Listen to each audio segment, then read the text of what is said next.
Welcome in for another edition of On the Tee. I'm Anita Marks and my partners in crime as they magically appear behind the glass. And that is John Mascari, head pro at Alpine Country Club. Look at you, man. How you doing?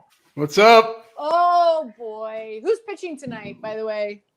We got the Astros in town tonight. I know. Boo, cheater. Banging the trash cans all night long. Where's my bat? Yeah. I'm just curious to see who goes down. How you doing? I'm great. I'm doing great. And big hair tonight. Can't control it. Sorry, not sorry. And we've got Christina. I'm just thrilled to have here at this. Christina Thompson, who joins us now on, of course, Golf for Her, CEO extraordinaire, as I always say. You always want to make sure that you look good in order so that you can play well. And that's really, really important. All right, guys, as always, we start the show and Christina, our show mixologist, has our show drink, and it always correlates with the tournament that's taking place this week in case you want to be your own mixologist on Thursday, Friday, Saturday, and Sunday. Christina, what concoction do you have tonight? Okay, so the concoction tonight is the Cherry Bounce. Apparently, it's the most influential and historic cocktail there is in North Carolina history. It's been around since like the 1600s. I don't know, you can Google it and fact check that, but that's what I read up on it. It's rumored to be George Washington's favorite cocktail. Really? Well, he did have a cherry tree, didn't he? He did. So, anywho, this is the Cherry Bounce. Google it. There's a lot of history with this. But yeah, so we had a cherry tree, and now we have the Cherry Bounce. I don't know. But anyway, it's cherry vodka. Have you ever had cherry vodka? I never even heard of it. But anyway, no. Cherry vodka, cranberry juice, lime juice. And of course, my favorite, the little cherries. I think every drink I've done this season has been like something I've like thrown in a cherry. So there you go. It's not bad. You didn't like the one last week. So I mean, like everything is a step ahead of last week, right? True. But it's good. It's a nice drink. I drink this on the golf course for sure. You know, she just mentioned, and I might be throwing out a question you might not know, but there's a course that Ron Jaworski owns down south, kind of like the Eagle's Nest. No, Deer Run, Deer. There's a Deer Run in New Jersey. Yeah. So it's okay. Yeah. And well, first of all, it's a public course. You can play for $75. It's one of my favorite public courses. That in Leatherstocking up near Cooperstown, right? Like that's another $75. Phenomenal course built along a 9-mile man-made lake. But this Deer Run Deer, apparently, like literally, a stone's throw from the golf course is where George Washington, and I'm not a historian by any stretch of the by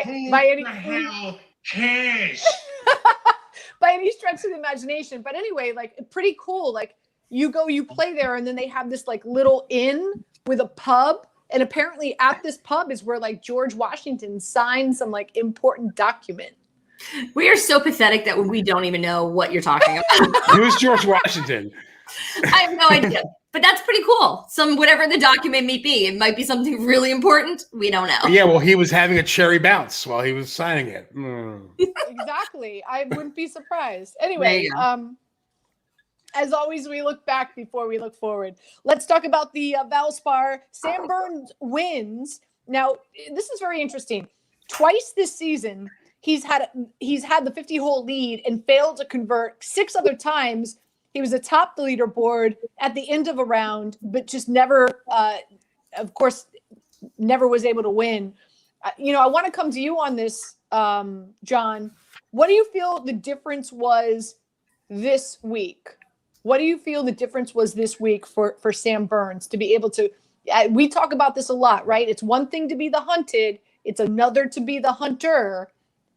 What was different this week? Yeah, I think it was confidence. He's still a young golfer, obviously under 25 years old, and has started to feel a little more comfortable in that position.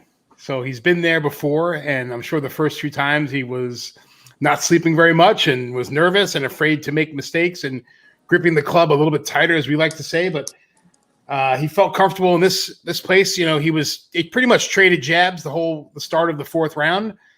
And let's be honest, he got a little lucky on number 13. He didn't hit a very good shot, but he managed to find the putting surface. And Keegan Bradley, seeing that he was so short, he left himself about 60 feet of putt left. Took 8-iron, I believe, off the 13th tee and pretty much blocked out an 8-iron into the water and double bogey, and away we go with 5 holes left. Sorry. Now, both of you were on the Sunday show with me on 98.7 ESPN, and I know we really liked Max Homa going into Sunday's round. Tied for the lead with a birdie on the par 5 opening hole, but then after that, he didn't make another birdie the rest of the day. Christina, John, your thoughts on Max Homa? How disappointed? I really thought, because Sam Burns has struggled in these situations on Sunday, and you never know what you're going to get with Keegan Bradley. I really thought Homa was the play, and you were able to get him at plus 250. So, needless to say, I lost money on Sunday.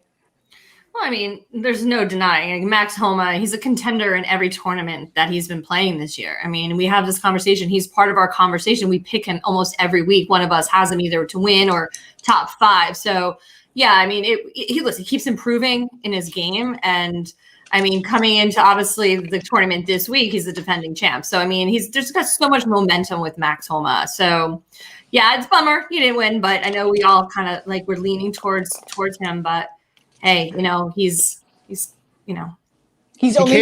came out of the gate on fire. Yeah, right?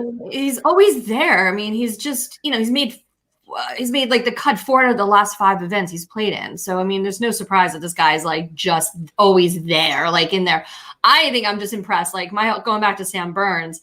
I mean, he's the 4th first-time winner this season, I think. So I mean, it's just also going to show the depth of and the new breed of players that are out there, these young guys like Colin Morikawa, that are out there shining and really having the opportunity to play phenomenal golf and show us what can be out there outside of the shadow of the Tiger Woods. I mean, DJ has been I'm sorry, I'm going back to DJ. He's been such a disappointment this year, I feel like. And I mean, he's always picked to favor to win, but I mean, he's not doing anything to justify it. I just don't understand it. I don't know. It's a popularity contest. But I just love these first-time winners. I'd love, I was going to look for the stat to see what year, how many first-time winners we've had on the PGA Tour. I'd be interested to learn, what the most was, if you guys know. Don't you guys feel because, and as you know, I handicap golf for ESPN. I'm on their gambling platform, Daily Wager. In fact, I just got done doing a show. And, it's been so, last year, I want to say I picked 8 winners. Mm-hmm. I just felt like every 2 or 3 weeks I was picking a winner, and I think I have one winner this season. I feel that, this season has been really, really difficult. The consistency isn't there. You know what I mean? One guy misses the cut the previous week and then wins the tournament the next, or one guy finishes, had Sanjay M, you know what I mean? He crushes the Florida swing and then he wets the bed, somewhere else. There's a lack of consistency. Aren't you finding that this year? I don't know if lack of consistency is the word. It's just parity. Anita, there's so many good players on the tour, and to your point, you can miss the cut one week and have a few extra days to work on your game and be ready to go and win the next week. It's something very good for the tour. It stinks for us as we're trying to pick winners. But if you're a smart bettor, you're doing a lot of top 5s and top 10s and top 20 picks versus the winning bet, which is a little harder to nail down. All right, guys, let's take a look. As always, we look at the FedEx Cup standings after each and every tournament. And there we go. Look at that. Justin Thomas now has surpassed Bryson DeChambeau as a number 1 in the FedEx Cup standings. DeChambeau 2, Hovland 3, which is somewhat of a surprise to me. I faded Hovland this past week, and I actually won some money on that.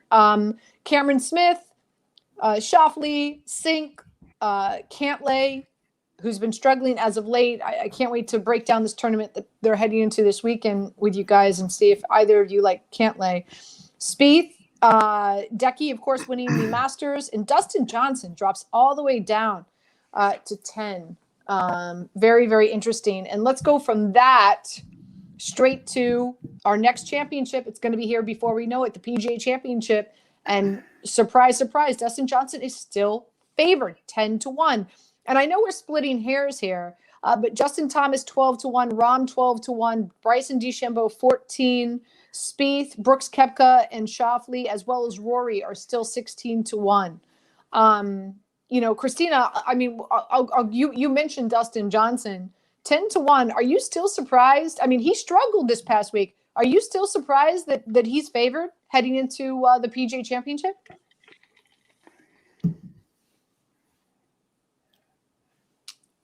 Your mic is off. I'll talk for her. Okay. So check out this mirror in the background. All right. Hey. We'll reconnect. Obviously, we're having technical difficulty. All good. Let me give you a quick update. I did not mute her. She is muted somehow on herself. So I'm going to work with her on that in the back end. You guys keep going. Oh, well, all right. Thank you. Thanks, Brett. Thank you for the update, Brett, in such dramatic fashion. Hey, Nita. So, hi, John. Hey. I think let's just talk about. High five. Look at us. We're so stupid. Oh my God. Okay. Let's talk about DJ. So obviously, I think there's a lot of money that was on him earlier in the season that is keeping the odds in that number. I'll be curious to see what happens as the tournament gets even closer, how those odds change. I still like him. I still think he's got super focus on that tournament, which might explain why he hasn't been playing all the best of late. I think he's looking ahead to the PGA Championship, and I still like him in that event. Ricky Fowler. I'm sorry. Go ahead. No. I don't want to interrupt. You said his name. It's like Beetlejuice. If you say it 3 times, something happens. So go ahead. Please Ricky continue. Fowler reportedly among the participants. Go ahead. Sorry. Reportedly to receive a special invitation to play in the PGA Championship. I mean, where's mine? Exactly. Listen, you know how much there she is. Hi. And just like that, she reappeared. Hi. My bag. We were just talking about Ricky Fowler getting an invitation to the PGA Championship. Oh, that's so nice. That's so nice.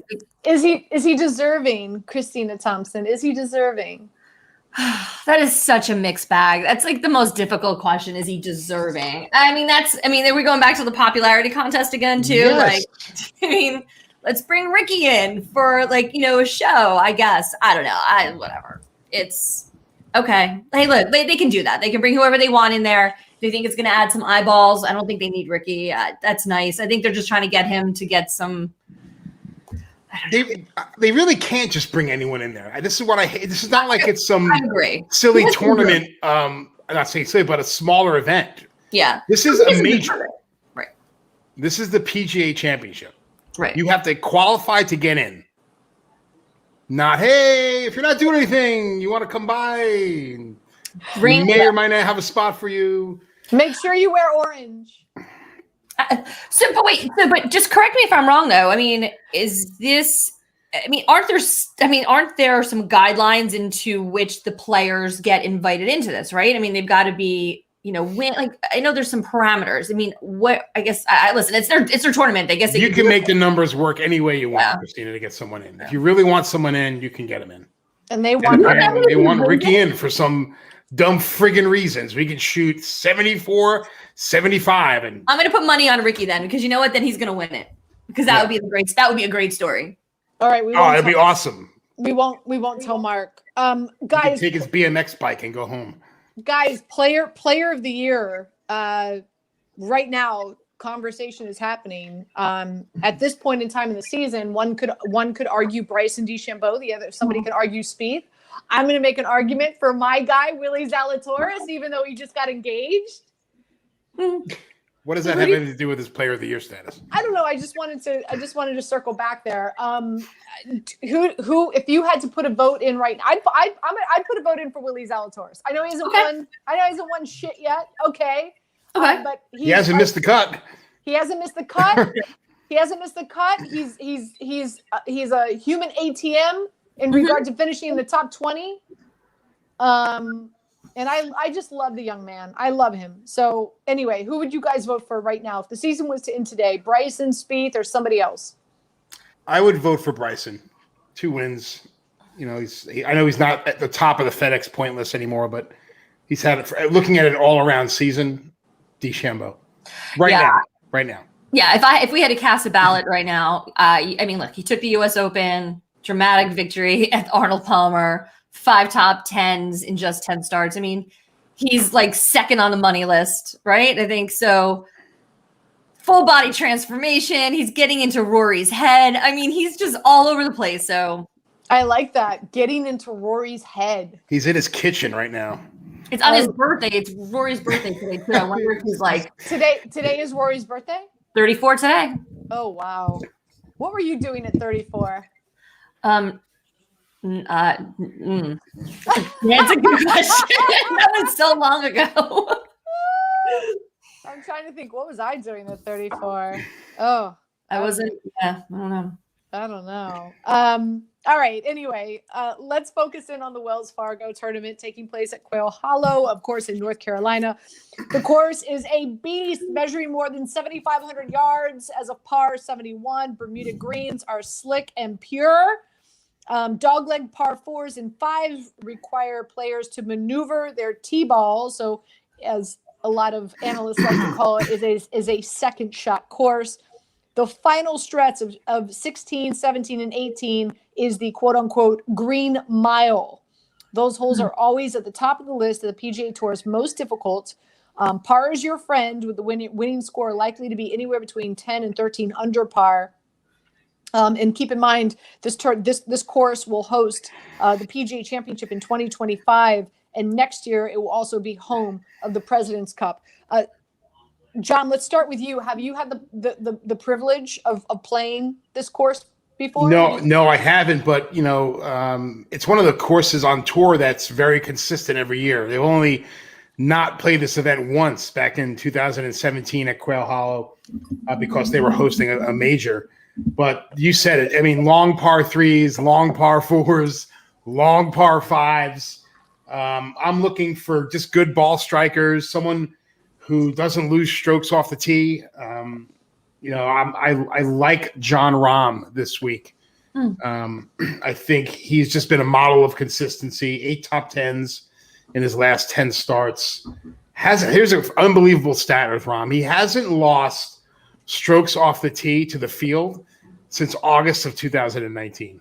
Now, Grant, I know we had a little bit of a break, but that's a long time and pretty consistent off the tee. So that's my safe option this week. I know we're going to talk a little bit more about the DFS lineup and the monkey knife fight, but okay. I came across some interesting stats here. The last 8 winners have finished inside the top 12 in strokes gained tee to green for the week of their win. And so, and just to share with you who's there, top 12 in regard to strokes gained tee to green. Bryson DeChambeau is 1, JT is 3, Rahm, your guy, is 4, Bradley is 5, Zalatoris is 8, Connors is 9. Now, just outside is Schauffele and Neiman Schauffele is 14, Neiman is 15. But I'm just out of curiosity, right? Like the last 8 winners, like, so if the trend continues, out of those guys, obviously, John, you just said you like Rahm. You know me, I'm taking Willie Zalatoris. Christina, any of those guys who are in the top 12 in regard to strokes gained tee to green that you're eyeing this week? Again, DeChambeau, JT, Rahm, Bradley, Zal, and Connors. None of them. I'm going with Hovland. What? Did I just like destroy everything you thought of me? You're not going chalk this week? Oh my God. I'm so tired of getting beat up every week that like I took some time So I'm going to Hovland. I'm going with him. Hey, listen, he had a strong finish last week. T3. He's on the cusp. He's going to be top 10 soon when he wins this tournament this week. I've been picking some pretty good people. Like, I've been getting good at this. I don't know. He's finished top 5 in the last 2 of his last 5 tournaments. Like, come on. Like, he's got all this stuff going. Yeah. He's come on. All right. Okay. No, it's great. It's great. So I want to, no pun intended. I want to tee these trends up for you guys and see if there's anybody here. The last 4 winners of this event played at Quail Hollow all gained plus 2.5 strokes or more off the tee for the week. Okay. Now here's strokes gained off the tee for the past 24 rounds. DeChambeau, Grillo, and Hovland, and Vegas. And who? Got it. John. Yeah. So out of those 5 guys, I'll tell you who I like. I like Grillo. I know he didn't make the cut, but he had a phenomenal first round, by the way, and then he wet the bed the following day. But 9th on the tour in strokes gained off the tee. Grillo. So I like Grillo. I'm gonna put some money on Grillo. Here's another one. The past 7 winners all have averaged well over 290 yards off the tee and ranked at least 36 for the week in driving distance. So I'm gonna share with you guys who are at the top of the board in regards to driving distance. DeChambeau, no surprise there. Champ, Clark, Wolf, Neiman, DJ, Zhao, my guy. Burns, Rahm, Sink, and Shoffley. How does Stuart Sink get in that conversation? Sneaky long, by the way. He's tied for 27th with Shoffley. Like 306 yards average off the tee or something. Okay. It's unbelievable. Yeah. So, no talk of Rory. Who? Do you know, like, I think he's gonna be my sleeper pick. I think he just you're gonna take Hovland and Rory. Get your money, put it in an envelope, mail it to me, and I'll set it on fire for you. The day that I've been having, I'm just going on. Yeah.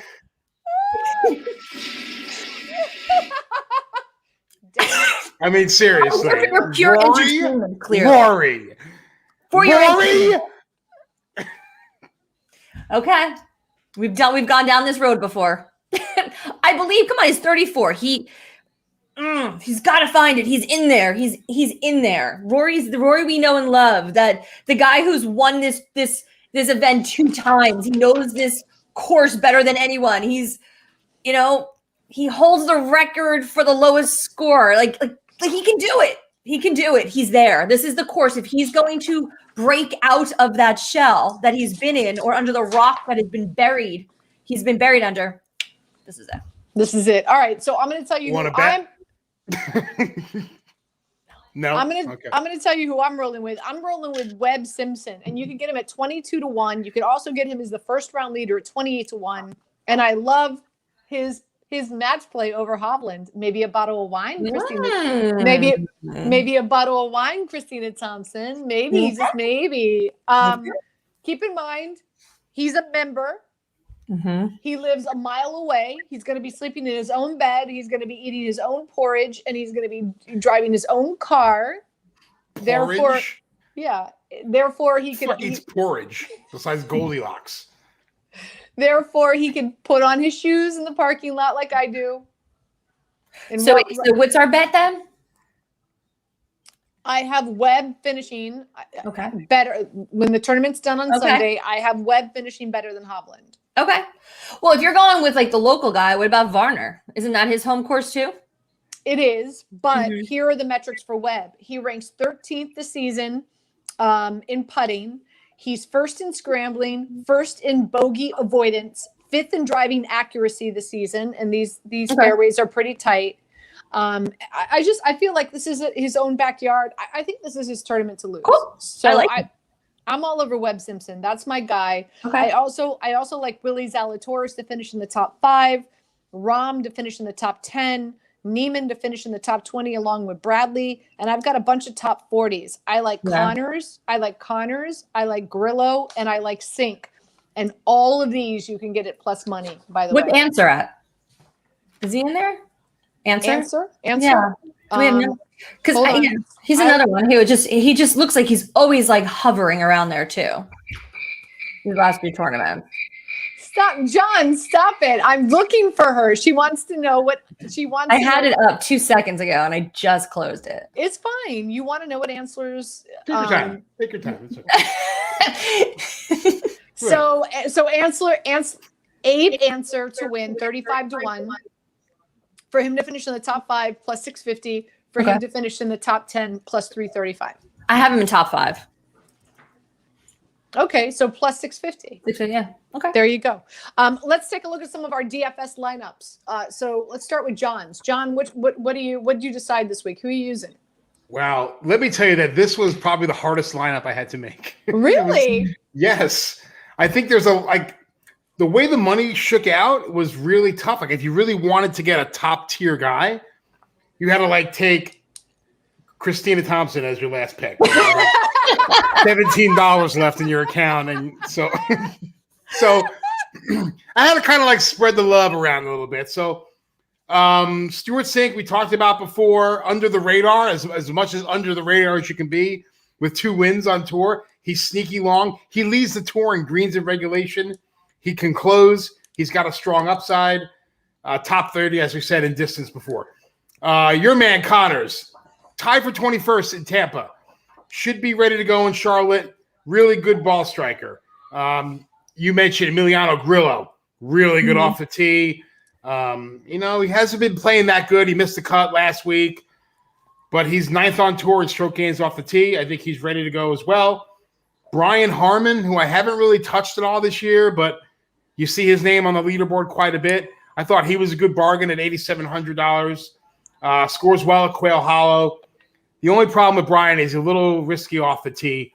Then I talked to Cameron Tringali.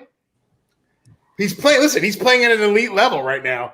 And he may be a little expensive at $8,400, but I'm going to just play the hot hand with him. And then I had a little over $7,000 to spend, and I took Brendan Steele.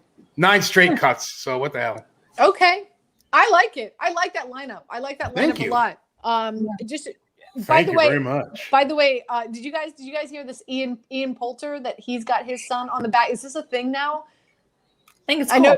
I know you mentioned you have Stuart Sink in your lineup. And I've got Stuart Sink finishing the top 40, but and in my write-up article for ESPN, I wrote, I hope he has his son Reagan on the bag. I thought that was Is he still going to be on the bag? I don't know. I hope so. But now Ian Poulter is putting his son on. Is this going to be, you guys think it's going to become a thing? Why not? Right? Cheap. But how about this? How about you put your daughter on the bag? Right? Yeah, put your daughter on the bag. Anyway. Or your girlfriend. Like Westwood. Well, yeah, that's already happened. Are they married? Are they just no, they're not married. They're just okay. Let's pull up my They're just DFS. stooping each other. Oh, you went there. Let's put up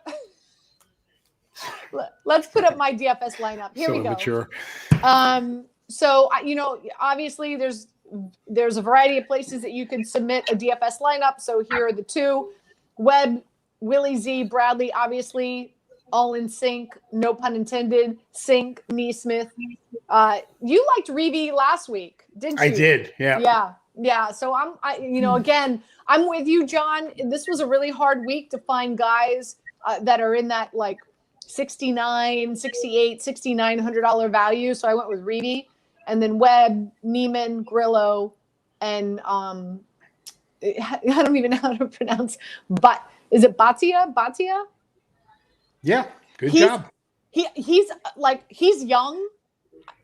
He's really young, but he has a really great short game. He's got a really good iron game.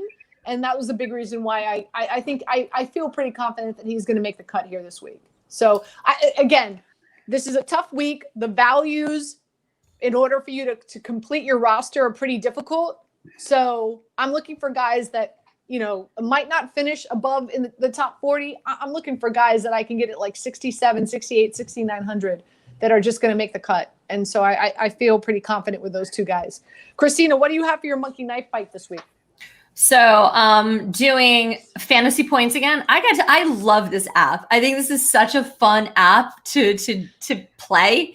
I mean, you do have to do a little research in here, but it's fun. I mean, they set it all up for you. So anyway, I've got Shopley and DeChambeau on fantasy points, both of them scoring more than 92.5 fantasy points. And I think this tournament, they'll definitely throw some good points up on the board for me. So we got both of those. And then I am also doing a second one where it's birdies or better, which is always a lot of fun.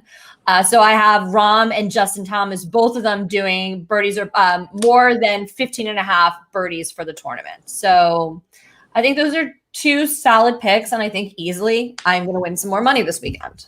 Easily. Like, I feel like I'm taking candy from a baby, though. I feel bad because I got these picks locked up. I love it. All right, let's dive into, and by the way, just a reminder, any questions, comments, feel free to post them on our message board. We will answer them at the end of the show. And as always, we like to touch on a few of the hot topics in and around the wide world of golf, and probably none more hot, guys, let's be honest, than Pine Valley Golf Club. Finally breaking its tradition, not only not allowing women to play their course, but like not even allowing women on the grounds. Yeah. And I came across a really interesting article, and I'm going to share this with you. Jack Nicklaus played their course for the first time during his 1960 honeymoon, while his wife Barbara waited outside the gate. Can you imagine? Through the bushes? Do you think she was like watching through the bushes? Can we just? I mean, Christine, honey, Christina, I'll be right back. I'm just gonna run inside. I'll be right back. Can we just 4.5 hours later? Can we just marinate this for a minute? I'm sorry. I'm on my honeymoon and my husband disappears for 5 hours to go play on a golf course that doesn't allow me even on its premises. On my honeymoon? On my honeymoon. I mean, just that's right. Are you kidding me?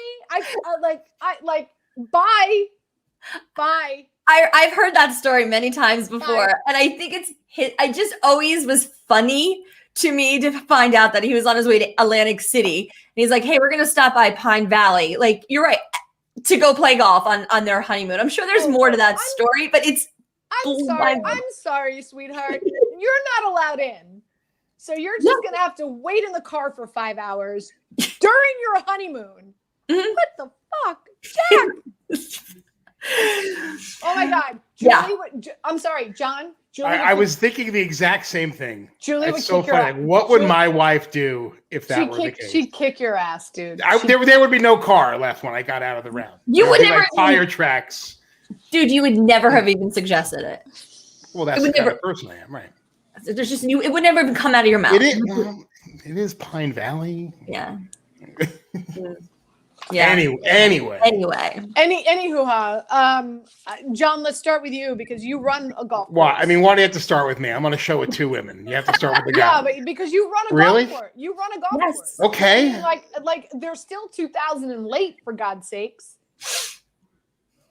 I know. Listen, it's not a problem I deal with. We welcome, obviously, women. We have a robust ladies program.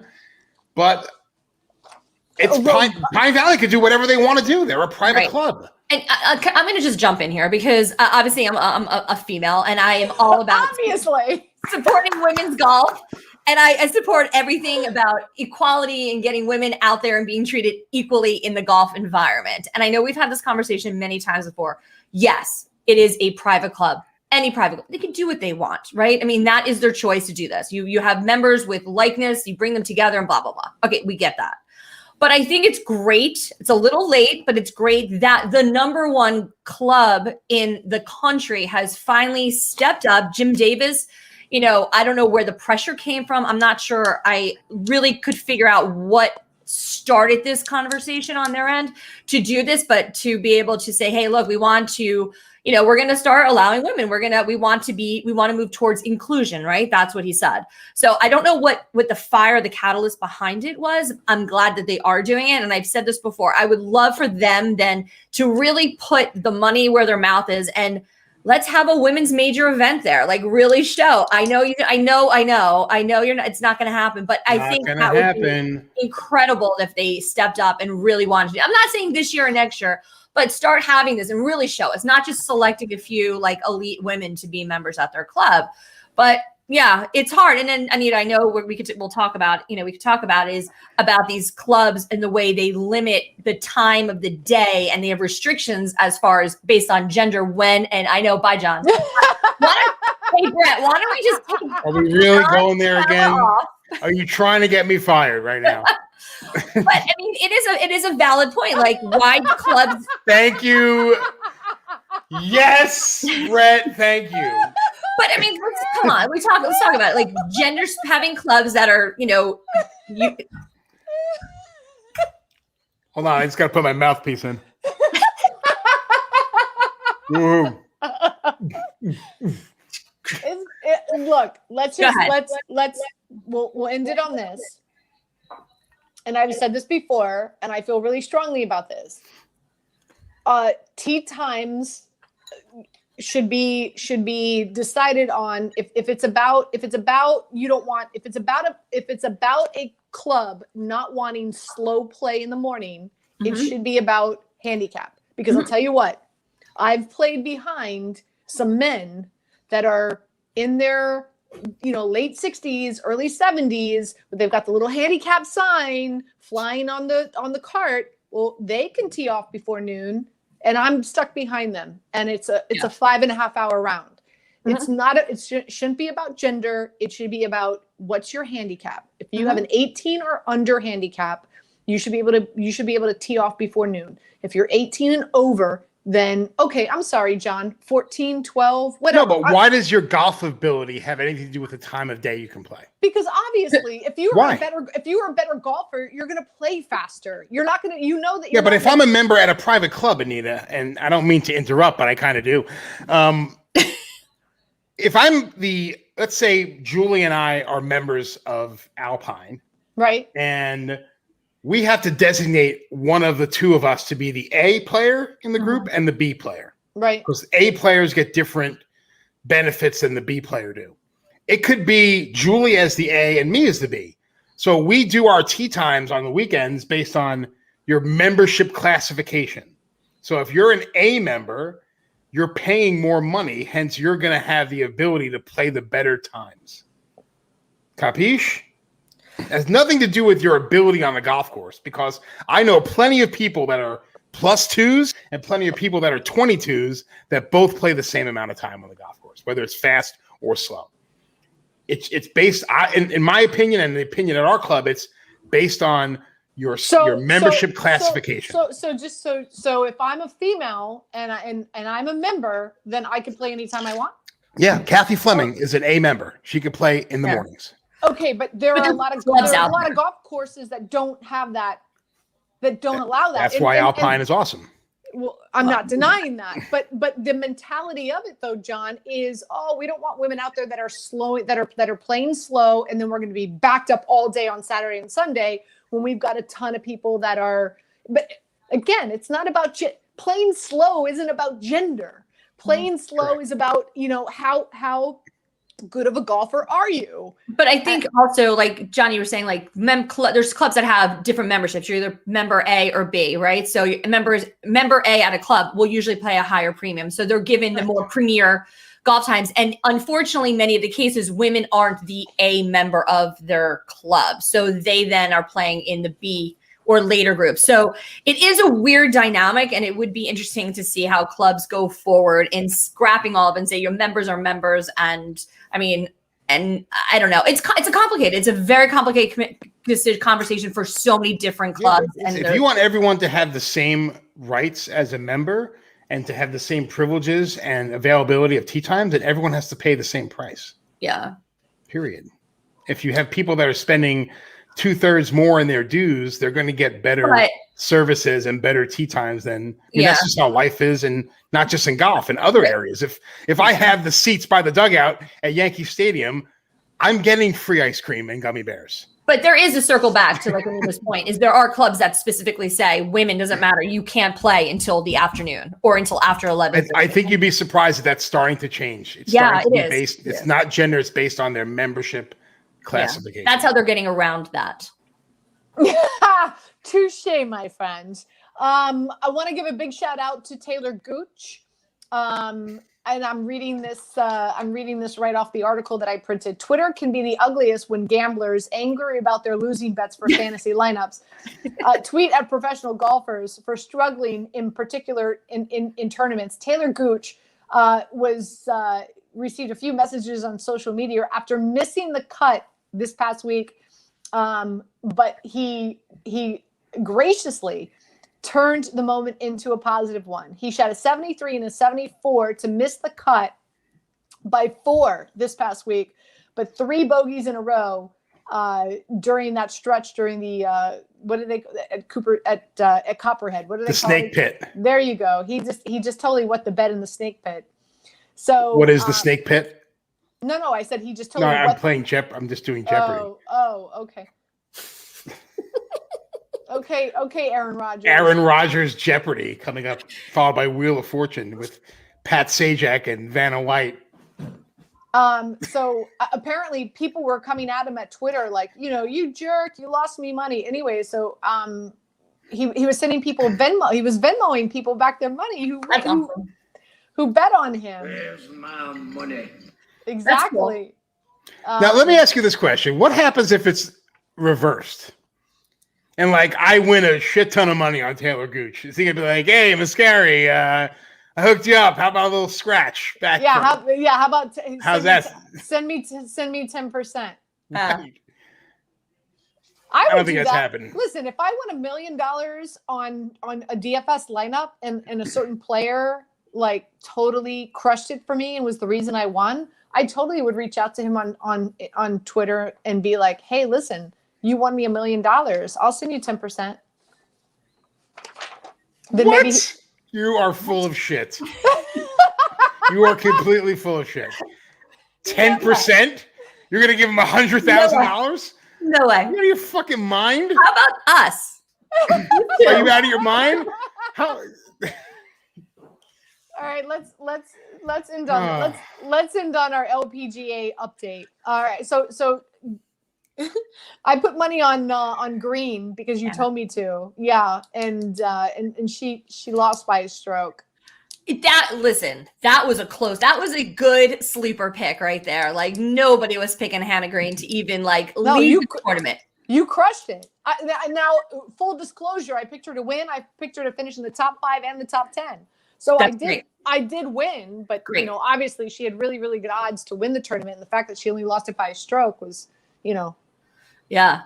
No, it was a good pick. It was fun to watch it at 2:30 in the morning as my eyeballs were falling out of my head, but I had to stay up and watch it because when I saw her pitch in for eagle on the 14th hole, I was like, "Oh my God, we are winning this tournament." And then I bogeyed the last 2, but that was a bummer. But it was a great tournament. Hyu Kim won. She's 17 under. It was her 4th LPGA win, deserving. She played fabulous golf. 8 under 64. She was flawless. 8 birdies, no bogeys. It was great. But this week we are still in Asia. The LPGA is returning to Siam Country Club for the first time since 2019 for the Honda LPGA Thailand. It is another limited field, so there is no cut. Everyone walks away with some cash, which is cool. We know there's a few storylines I like, a few players. Obviously, Amy Yang, she's from Korea. She's the defending champ, but she's not only the defending champ. She's won this tournament in the last 5 years. She's won it 3 times, only to lose to Lexi and Jessica Korda, both of which are not in Asia for this event. So I don't know. Who's the heavy favorite to win this? Amy Yang. To go for 4 in a row, almost to win would be cool. We also have, I think, one of the players that I think is going to have an incredible remainder of the season, and we're going to see her a lot, is Patty Tavatanakit. She's from Thailand. She's a Bangkok native. She's returning home as a major champion. If you remember, she won at the ANA Inspiration a few back in February, I think it was, or right before the, no, my gosh, my dates are all screwed up. It was at the end of March, right before the Masters. She's going there as a major champ. She is, incredible confidence as a rookie. She rallied last week in Singapore for a T3 finish. So I think she's a strong contender this week. So if you're going to look at players, I would look at Patty, Amy Yang, and also Jasmine Suwanapura, also from Thailand. I mean, her parents live, which is sad. They're in Thailand. Her parents live like 30 minutes from the golf club. She cannot even go see her parents because of the heavy COVID restrictions that they have on the players, that if she wants to see her parents, she literally has to go to like the end of the road and like wave to them. There's like no contact. These players are in a bubble right now. So, but great story. Follow them. I think one of them are going to finish up well. In other women's golf news, if you haven't heard, Paula Creamer is returning to the LPGA. Pink Panther is back. She's been off 18-month hiatus due to a wrist injury. Her first event will actually, so when the girls come back from Asia, they're going to be heading down to Kingsmill in Virginia. So that will be the first event for Paula to play in. She's looking to resume her career. And just yesterday, the USGA announced a special exemption for her. So Paula will be playing in the US Women's Open, which will be held in June at the Olympic Club in San Francisco. Okay. Wow. I don't know why that happened. I'm not saying anything about Paula Creamer. Well, that's weird. So Paula, so that's good stuff. We're going to start seeing a lot more of Paula. Hopefully she's healed and her wrist is not going to continue to give her problems. But one of my favorite feel-good stories right now, I have to share this with you. I'm not sure if you guys saw this, but are you familiar with Amy Bockerstedt? I think I'm saying her name wrong. Anyway, she's a young 22-year-old with Down syndrome, and she's going to become the first female golfer with Down syndrome to compete in a national college championship. You may know who she is when I tell you this story. So back in the 2018, no, wait, was it 2018? It was 2019. 2019, she joined Gary Woodland on the 16th hole. Yes. So, and she was one, like, she played with him in front of that loud crowd. She got up there. She, right before draining that par putt, she turned to Gary and goes, "I got this." And she drained it. And the fucking crowd went bananas. So she's such an incredible advocate for showing that, like, just because you have a disability doesn't mean that you can't enjoy this great sport that we have. So, I just tear up every time I hear that story, and it's just become such a viral moment. So, she's really doing incredible things for the community of people with Down syndrome. And I just think that, at the NJCAA, I think I'm saying that NJCAA, I can't say these words tonight. It's D1 basketball championship. Anyway, golf championship. Hi, welcome to On the Tee with Christina. Yeah, maybe it's too many cherries. I just love the story. I just think she's such a great girl. I've been following her for several years, and just to know that someone with Down syndrome is going to be qualified and be able to play in a golf tournament is just incredible. And I just think it gives people second chance to think about that. Just because you have a disability doesn't rule you out. And I know there's a lot of people, whether they've been disabled from injuries or blind or have other ailments that you would think when you look at them that they wouldn't be able to play. But that's why golf is such a great sport. And we're so lucky to be part of this community because it's so inclusive. So I'm just so excited to hear the story. And I wish Amy all the best and rooting hard for her. So thank you. Thanks for bringing that story to our attention. I appreciate it. Let's bring in Brett from behind the glass. Hi. I think contractually I have to turn off this game, but that's okay. Okay. Go Nets. Go Nets. There you go. Any comments or questions on our message board? Yes, a lot of questions about the player. First of all, before I get into that, I just want to, Christina, give that whole story a shout out about special needs. For those of you who don't know, in addition to my work with Pro Football Network, actually far and away more important than my work with Pro Football Network is my company, The Behavior Movement, which is a physical education company that teaches sports and recreation to individuals with special needs. And to hear the story and the success of of this story is fascinating to me because it's lends more credence to the idea of belief, putting your belief in a person's success and a person's potential instead of looking for reasons to hold them down and hold them back. And Down syndrome is such a visible disability. It's something you can see it on sight. And that makes it even harder for those guys to succeed because of that. And to know that there are people out there who are pushing this idea that you can reach your max, you can reach your potential, you can do your best, and your best can even be as good as those around you. It's just a fascinating story and one that's not told enough. It's not told enough because it's not happening enough. And so this is a story that is just in much need of amplification, and I'm glad that we're doing it here on this platform because I haven't seen that story yet, and that's a problem. It's a problem I haven't seen the story yet because I should have. So really good stuff on that. I just wanted to throw that out there. But yeah, so first question comes from one of our viewers, Chris. He's watching on the Pro Golf Network YouTube channel.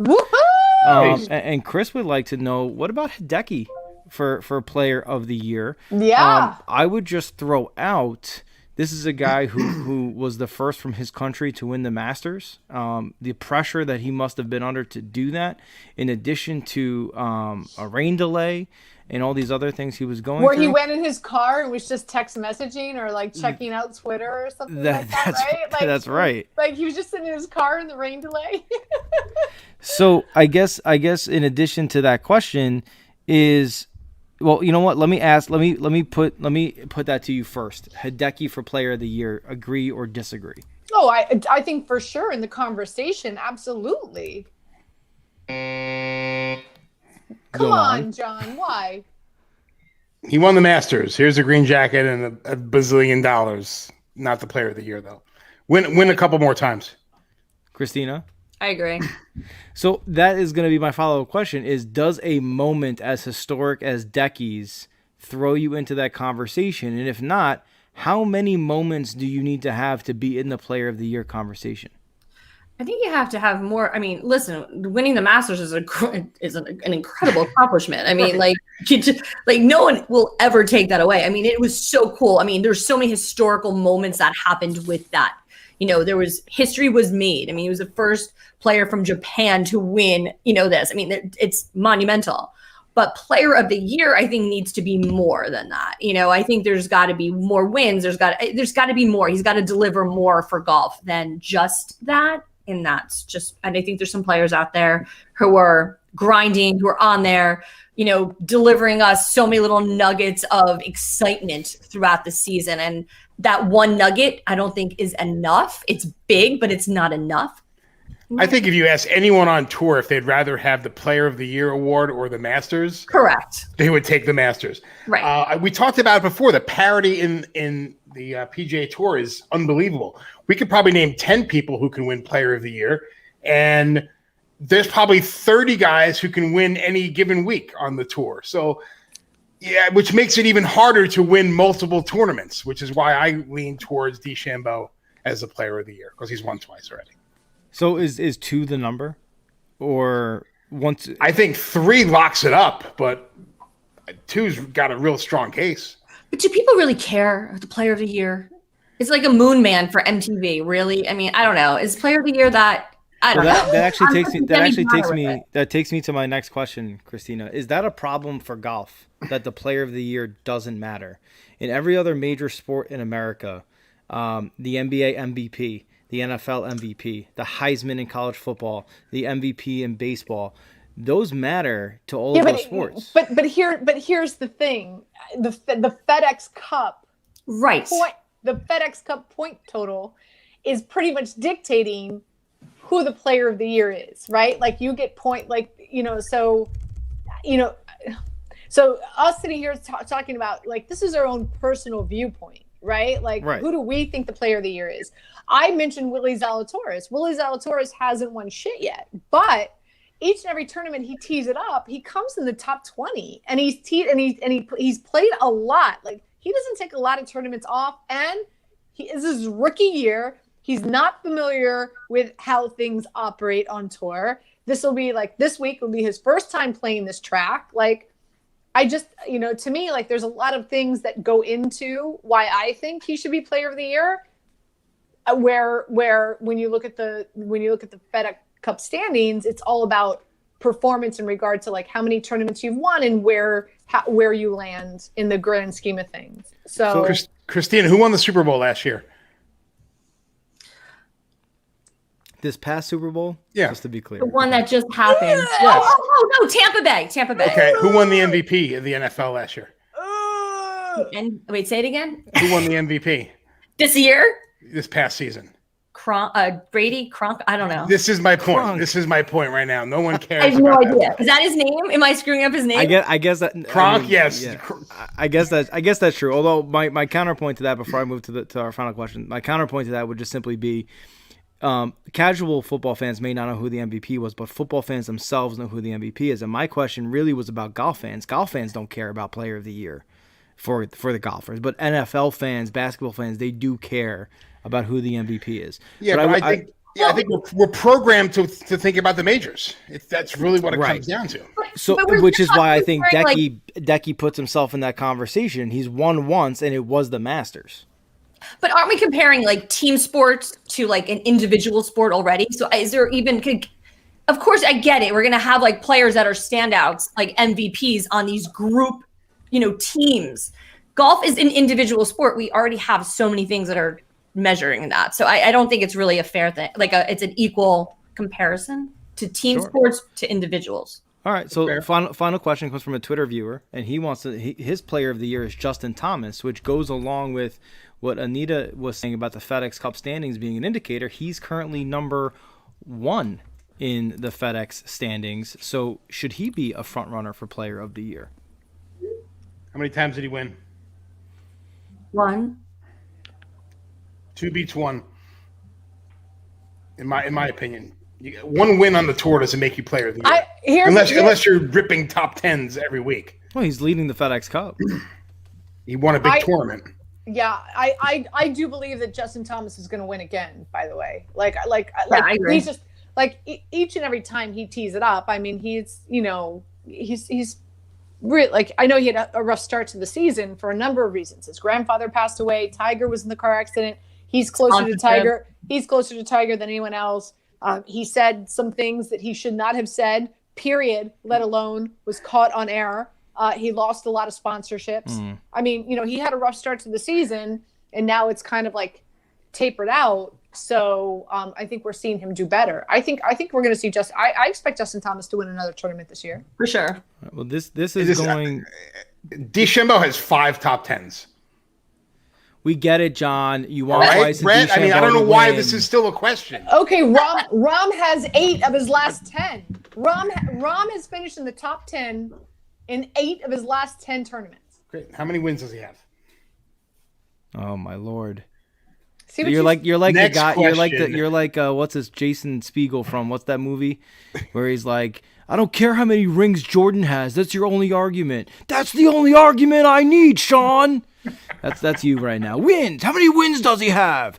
All right. That's going to do it for me from questions. I will leave at this point. It's a great point from Chris, one of our viewers on YouTube. The problem with Player of the Year is it doesn't help you. It's just simply an award. A baseball MVP, we don't call him Player of the Year in the real sports there, Chris. Mm-hmm. A baseball Player of the Year or a football Player of the Year gets better salary negotiations for having won that award. For golf, it doesn't get you more money. That's a very fair point. That's going to do it for me as we come up to the very end of our show. I'll see you guys on the other side. Thank you, Brett. Appreciate you guys. Guys, thank you. Again, in closing, I have Webb Simpson this week at the Wells Fargo. John, you have? John Rahm. And Christina? Hovland. And you have Hovland. And you and I have a bottle of wine on who's going to finish better, Webb Simpson or Hovland, right? Yep. All right. You got it. Guys, great show as always. Everybody, thank you so much for tuning in. If you missed any portion of the show, it will be up on a number of social media platforms. Make sure you check it out. We're with you every Tuesday night, 7:00 right here to recap and look forward all things golf. Have a great week.